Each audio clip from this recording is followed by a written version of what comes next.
Hey, PC World. I'm here today with Brad. Hey, how's it going, Will? Good, man. We're going to talk about DLSS. So, first off, we get it out of the way up front. There's no FSR or XeSS stuff in this video. That's coming later. We're going to do it too. But right. we want to talk about image quality comparison for both the new CNN versus Transformer upscaling models, and kind of talk to you about what DLSS is, because it's a little complicated these days. It is. This is all news to me. I can't wait. Okay, so now do the thing.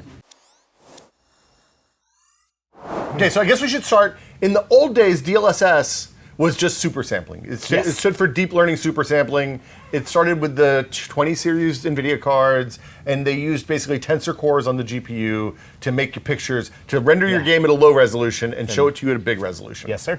And then they added DLAA, which is anti-aliasing without any kind of upscaling, but still does the nice machine learning anti-aliasing. Yep. And then somewhere along the line, DLSS became a bucket name for all of the other kind of technologies that NVIDIA has that use tensor cores to make video card games run better, or run at a higher resolution. It means AI. Yeah, it means AI plus video games. So they have frame gen and multi-frame gen now. They have ray reconstruction, which we're going to talk about a little bit, but I didn't do a lot of performance testing with that. Okay.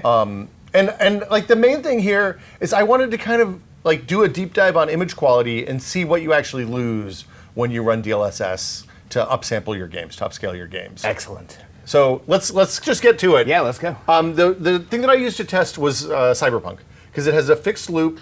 It's more or less the same. There's a little like poses on the characters change from run to run, so you can't do a frame by frame comparison using something like iCat. But what you can do is look for commonalities across the different runs and the different things you see. So this is. I locked it to 30 hertz because I could run it without any kind of frame gen and run all the bells and whistles on. Okay. Full path tracing, the whole deal on pretty much every card that I had. I'm going to go and tell you, 2080 Ti didn't run great. But we ran 2080 Ti, 3080, 4090, and 5090 to kind of see what the perf differences were on the convolutional neural network versus the transformer model.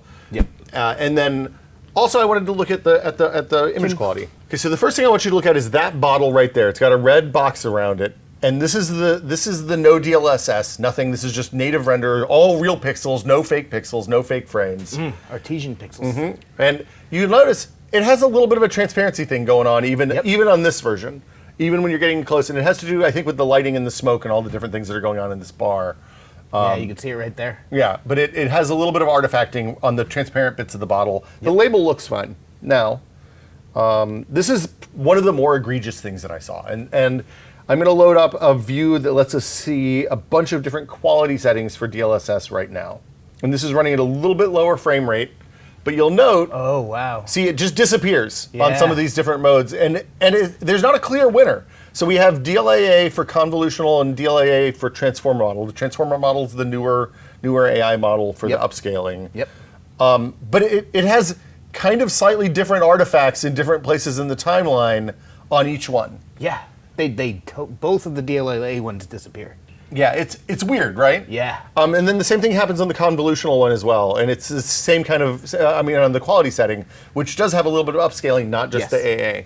So it's weird. Now this is one that you actually see when you're playing the game. Like this bottle disappeared when I was watching this loop, and I was like, magician. That's weird. The bottle disappeared. Where'd it go? And then it's back, and then it's gone again, and then it's back.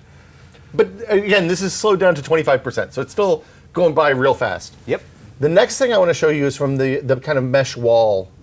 And I think I slowed down the video already to make it slower. And you can see here, there's weird stuff happening, but you can't tell if it's the frames getting munged or if it's just movement. Yeah, if it's just movement or what's happening exactly. I'm going to do a little bit of still frame by frame here so we can see.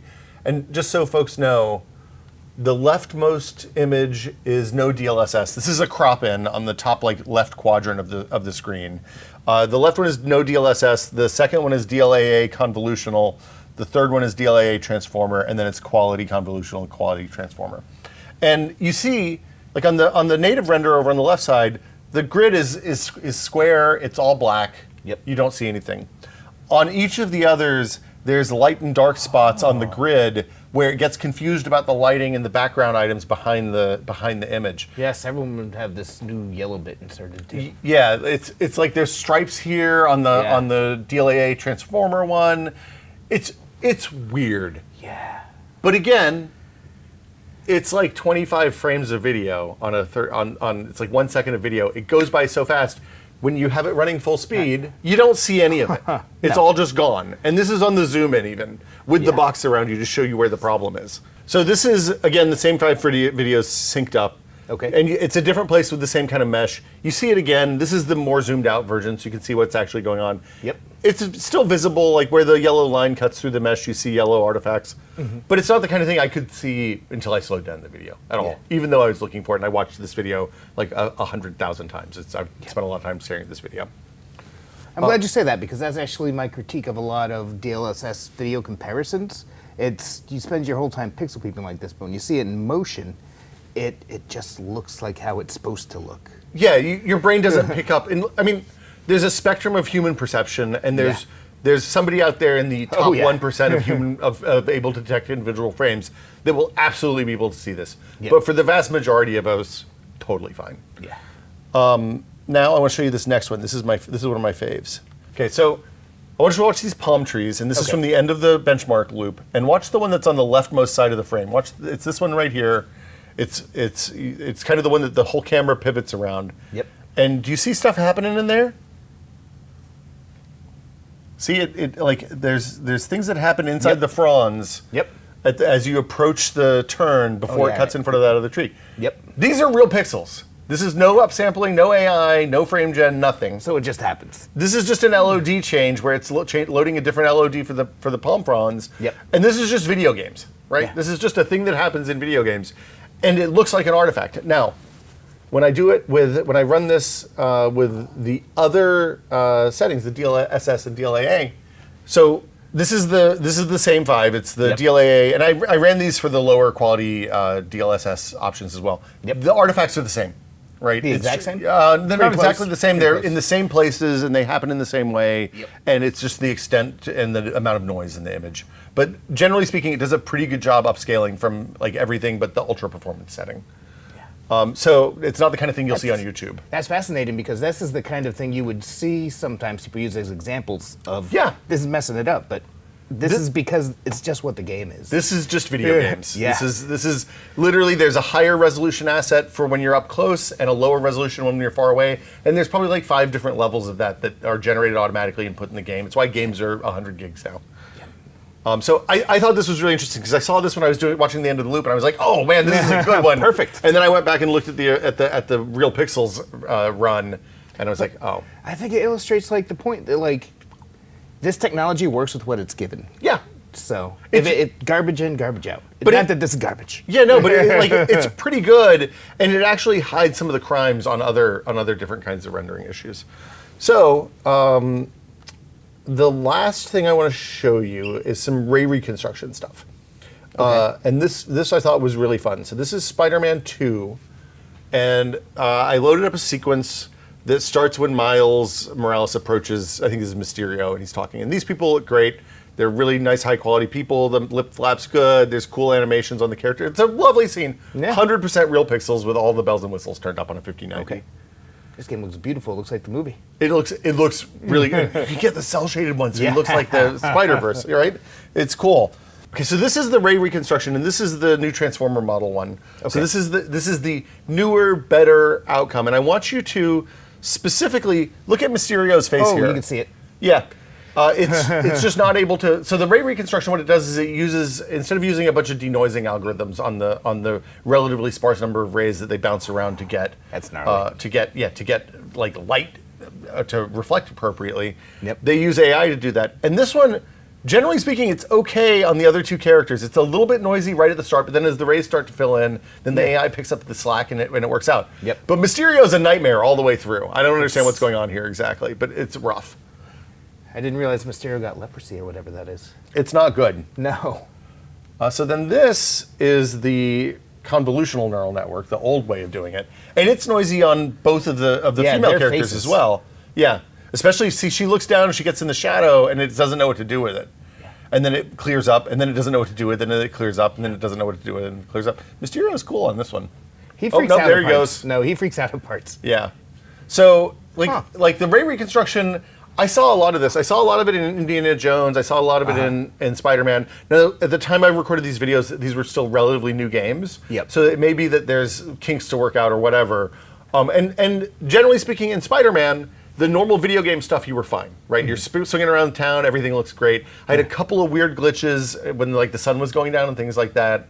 But for the most part, it was pretty good. It's just in the cutscenes with up close pictures of people's faces that I saw the weird ray reconstruction bugs. And then the last thing I want to talk about is, yeah, it's gnarly, right? This one's brutal. Yeah, this one feels bad. Yeah. This one made me want to turn the ray reconstruction off and just play. Yeah. I'd take the frame rate hit. That's do not want. Yeah. And this is something you actually see, right? So that's the big difference. This is why I said this when we were setting this up, but I think that I came out of this much more pro DLSS upsampling, and especially the DLAA feature if you're using like a 1080p monitor or something, than I expected to, and kind of down on the ray reconstruction because it's a little bit gnarly. So the last part is perf. Okay. I ended up not actually benchmarking the Transformer versus CNN for ray reconstruction, mainly because there's not a lot of good benchmarks that you like. A lot of the benchmarking you do for that is, hey, we got to start this and stop this at a specific time. Yep. And it's a little hinky. I couldn't get good repeatable results. Yep. But I was able to get great repeatable results out of Cyberpunk because it has a toggle for CNN and Transformer, and it has a good benchmark built in. And the interesting takeaway from this is that even on a 2080 Ti, where I was getting 8 frames a second, the performance hit on the Transformer was a little bit slower on the Transformer. Yeah. Which is to be expected. It's a more complicated model. Yep. But like you're losing a couple of frames a second, and generally speaking, the quality seemed better. Like you saw from the video, it's kind of up and down. Like I don't know what the right answer is on that, to be honest. To me, the right answer is to play with the Transformer model. From what I've played around with, like I feel like it has a very clear visual upgrade. Yeah. And to me, that's not frames worth worrying about. Like, even this is the most pronounced version of it, and you're losing like 2 frames. I think it was 2.5 frames. Yeah. Yeah. So it felt like a pretty easy thing to say yes to. And then if I saw some artifacts or something weird, then I might flip it off on a per game basis. Is my thought. Yeah. But I think we'll see more stuff getting. It seems like they're rolling out Transformer almost as an experimental feature because it's only in a handful of games. It's only available. A lot of times you have to do a manual override in the driver or something like that, and that's a little bit complicated and kind of annoying. Especially when you had reconstruction and everything on top of it. Yeah. And the weird thing was with ray reconstruction, a lot of times you couldn't do Transformer on ray reconstruction and CNN. Like you had to switch both or none. You had to pick. Yeah. So it was a little bit annoying. But that's it. That's what's up with DLSS. I like I said, I was really surprised. I think the image quality changes on the DLSS stuff for the most part are kind of indistinguishable. Like I was really pleasantly surprised by how good everything looked. If you think it's indistinguishable, would you stick with the CNN model? I honestly kind of don't have a strong preference. It seemed like the CNN stuff was better on some of the stuff that I looked at. I pulled out a lot more clips that we didn't actually get to because we could have looked at clips all day. It was more than just Cyberpunk. Yeah. I have a bunch of Indiana Jones clips, but it was hard to get apples to apples comparisons, and I couldn't do those side by side comparisons, which I think is the thing that actually lets you see the difference better than anything else. Absolutely. My feeling is that I generally just hit the button, the make it look real pretty button, and then that's probably what I'll use. And I think Transformers is probably the future for all of us. Okay. So so that's it. That's a quick look at DLSS 4. Thanks, Brad. Always a pleasure to have you. Thanks. Man. I actually learned a bunch of stuff looking at this today, so awesome. This is great. I was in love with ray reconstruction, and now I know I need to look at it deeper. You got to pay attention, man. They'll trick you with the faces. If you like this, please subscribe to the channel. We'll have more on PC World soon. Thanks for watching, everybody.